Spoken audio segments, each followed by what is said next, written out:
Hi everyone, it's Melody again. Nami is one of my favorite champions and one of the strongest supports right now because of the new runes. So, I thought it would be really fun to make a guide on her. Anyway, I hope you learned something with it. And you enjoy it, of course. That's what matters the most. So, let's start.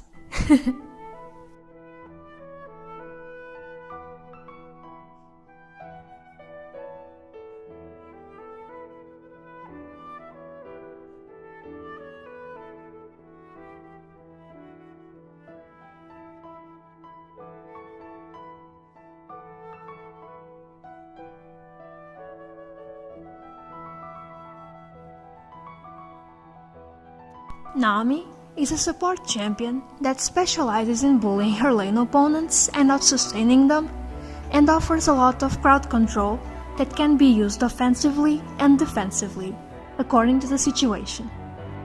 She is mainly picked for her early game power and for her ability to engage and disengage fights. Her main weak points are being squishy, having no mobility, and having a hard-ish kit. Sometimes her Q can be a little bit hard to land. It takes some practice getting used to it.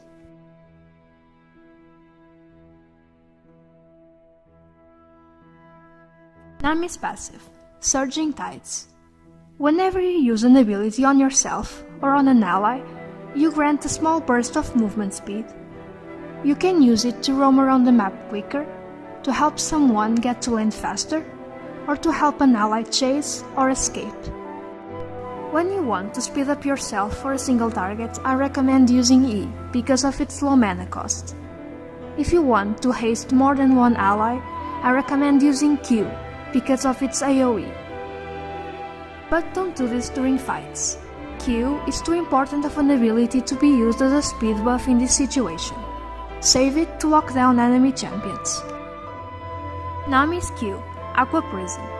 Nami launches a bubble to a targeted area and the enemies hit are suspended midair for 1.5 seconds. This is the most difficult ability to master on Nami, and its correct usage is what sets apart a good Nami from a bad one. The slow travel time makes it hard for you to land it and easy for your enemies to dodge and sidestep it. However, here are some tips on how to hit your Q. Number 1. Slow your enemy down with your E and then Q. This is the advice you will hear more often on hitting Nami's bubble because it is so easy to execute and works so well. Your ultimate can also be used for the slowing effect. Number 2. Wait for an ally to engage and then Q. The enemy will be stuck in place, making it impossible for him to dodge. Plus, you will be creating a CC chain. Number 3.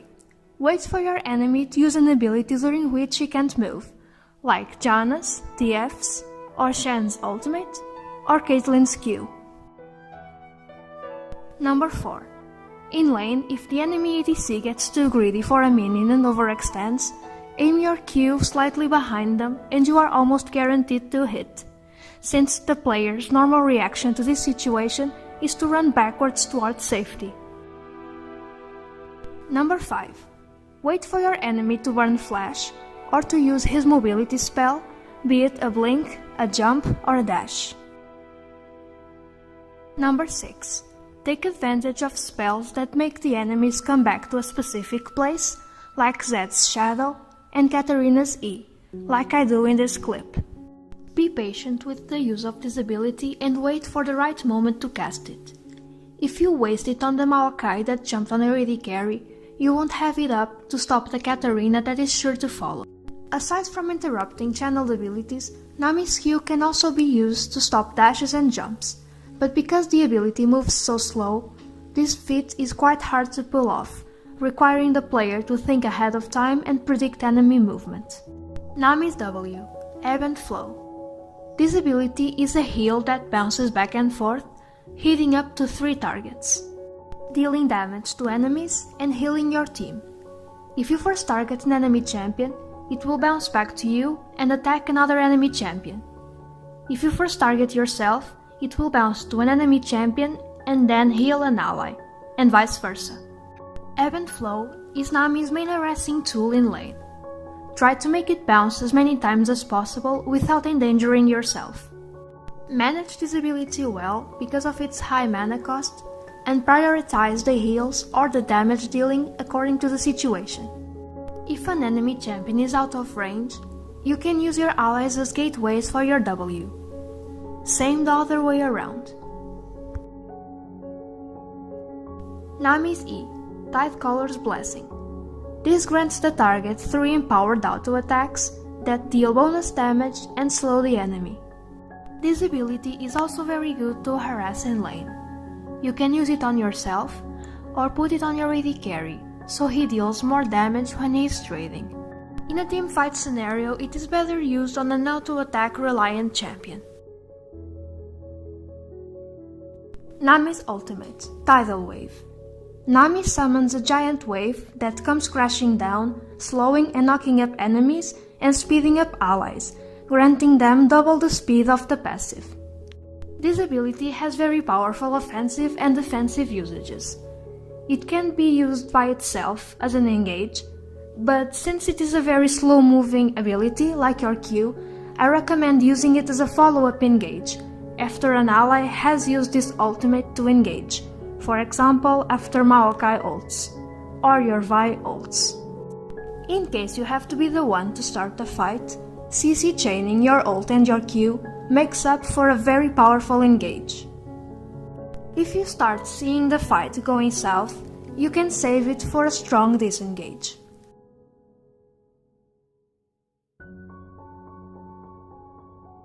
Don't be afraid to use your ult to save a single ally or to peel off a single enemy if the situation demands it. In a chase scenario, try to use your ult behind your team so they get the bonus movement speed, and if you are sure to hit, use it from as far away as possible so your enemies are slowed for longer. I max W first for stronger poke and bigger heals, E second for less cooldown, more damage and a bigger slow, and Q last, because aside from less cooldown you don't get much from it. Its damage isn't that significant. Like all ultimates, you should put a point in Nami's R every time you can.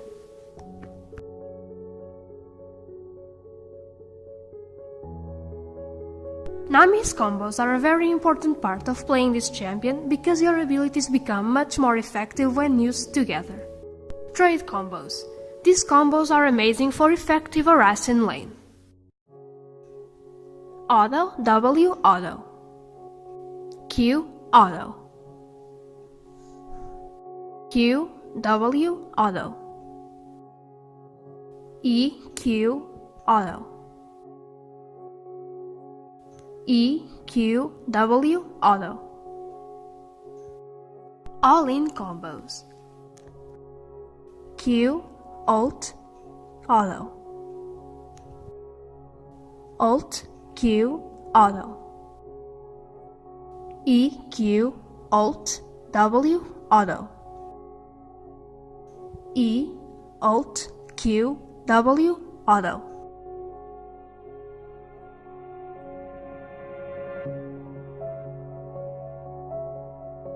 Nami is very strong in the early game, but falls off a little bit mid and late game.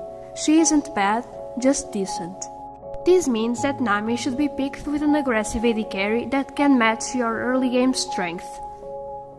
Nami works very well if your team already picked someone like Vi, Maokai, Nocturne or Amumu, someone that can engage and you can follow up engage on. For these reasons, she also works very well into AoE compositions, and works extremely well with champions that need a knockup to work well, like Yasuo.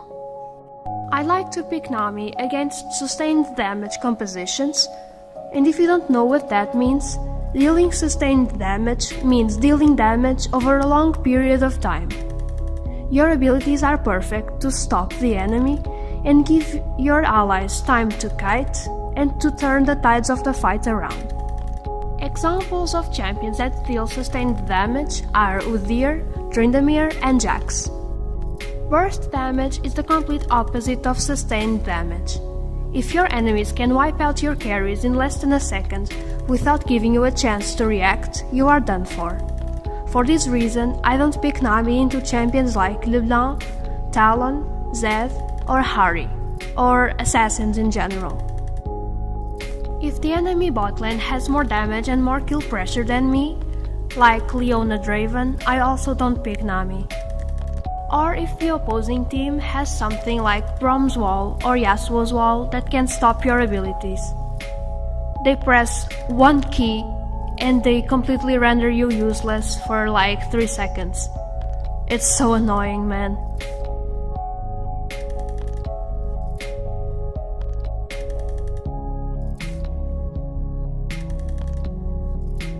Summon Aerie for Keystone to increase your damage output but also your defensive capabilities. Mana Flow Band to help with your early game mana problems. Celerity because it works well with your passive, or Transcendence for more cooldown reduction. Last but not least, you can go for Scorch for more damage in lane, or for Gathering Storm for the late game AP scaling. For the secondary tree, I like Resolve with Font of Life and Revitalize because they boost your healing. If you are afraid of your lane opponents and aren't planning on playing aggressive, you can always go for Guardian for the extra defense, Font of Life, Iron Skin or Mirror Shell, depending if you need more armor or magic resist, and Revitalize. For secondary runes, I run the Sorcery Tree with the Ultimate Hat and Mana Flow Band. The summoner spells that work best on Nami are Flash, Exhaust, and Ignite. I always take Flash because Nami is immobile and it helps her escape and reposition. Ignite is a very good choice if you have kill pressure in lane, and Exhaust works best if you are in a bad matchup or if the enemy team has lots of assassins that want to jump your AD carry.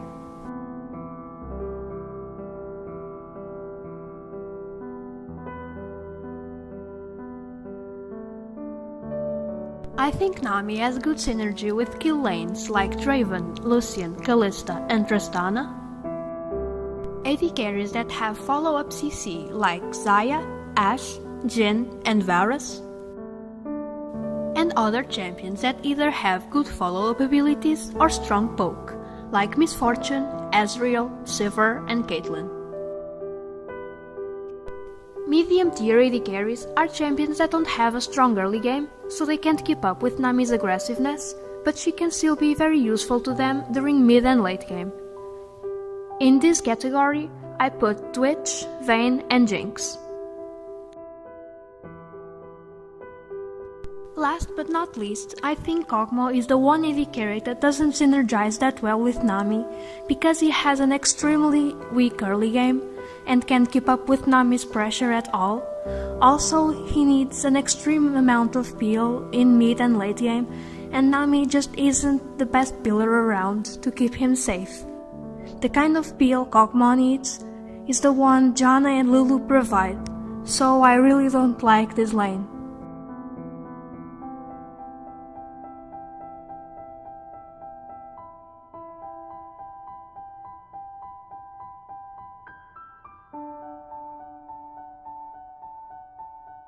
Janna should be a pretty easy matchup for Nami. You have way too much damage for her to deal with, you destroy her shield with your W and your E, and you have 2 ways of stopping her ult with your Q and ult. It's not fun to be a Janna against a Nami. Soraka has a very passive laning phase. I recommend bringing Ignite in this matchup because if you manage to land a bubble on Soraka early, it's pretty much a guaranteed kill. If you don't let her poke you down, you can sustain as well as her. As long as you dodge Tarek's stun, he shouldn't be a problem. He does make his ADC tankier though, so watch out for that. There simply isn't much Tahm Kench can do against you. You outpoke and outheal him heavily, and if he tries to go in, you can just Q him and he can't proc his passive. Plus, his W isn't much of a problem for Nami as it is for other champions. During a gank, wait for him to eat his ADC, and then ult him. You will either force his flash or they will both be slowed. Then you can follow up with your Q for a perfect engage. Sorry Tom, guess Nami is just best fish. Alistar can be a bit of a problem depending on who his lane partner is. First, you cannot stop his combo. If he focuses your AD carry, you can Q his AD carry so no damage can be done to yours. But if Ali focuses you, I guarantee you you will either die or will have to flash, so watch out for your positioning. During mid and late game, I don't think there is much Alistar can do, because if he goes in, you can just use your ult to disengage or counter-engage. Morgana's shield can stop all of your CC, so if you want to go in, be sure to bait it first. She also has more damage than you, so do your best to dodge her abilities. A Nami vs Thresh lane can go either way, depending on if you and your AD carry can dodge his hook or not. If you can, congratulations! You have the upper hand in lane and you can poke Thresh and his ADC heavily. If not, lucky Thresh, he is having sushi for dinner tonight. Have fun! Sona's poke is stronger than yours, but she is so squishy that if you get her out of position, you can kill her pretty easily. Rakan can be quite a threat, especially if he is paired with an aggressive AD carry, because his all-in is quite powerful. I only don't put him in the hard matchups, because if you do dodge his W, you can win lane. But be careful with his ult all-in. Zillion's poke is extremely powerful, and if he gets the stun off, he can either force a flash or right down kill someone. His ult won't let you kill his ADC easily. The only way to win this lane is to dodge his poke and heal through it, out-sustaining him little by little. Bard's poke is annoying the laning phase, but I think you scale a bit harder than him, so you are more useful later on.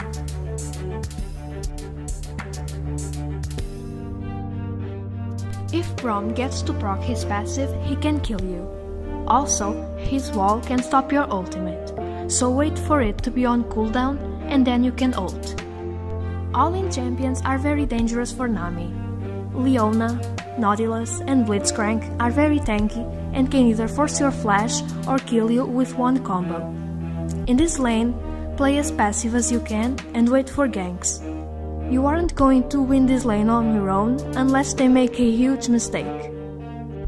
AP mages like Annie, Zyra, Brand, Vel'Koz are all very dangerous for Nami because with one combo they can wipe you off the face of the earth and you can't do anything to stop them.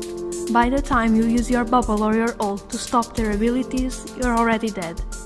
So avoid picking Nami into these champions if possible.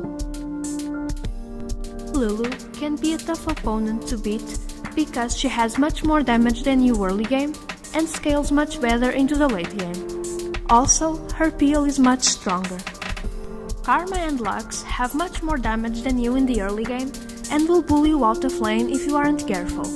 Try to stay behind your minions so they can't hit their abilities so easily, and in mid and late game you are more useful.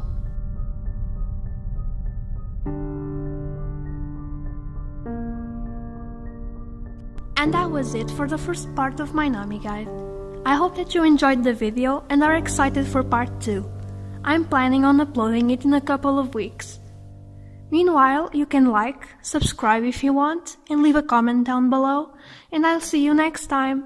Bye guys, love you all!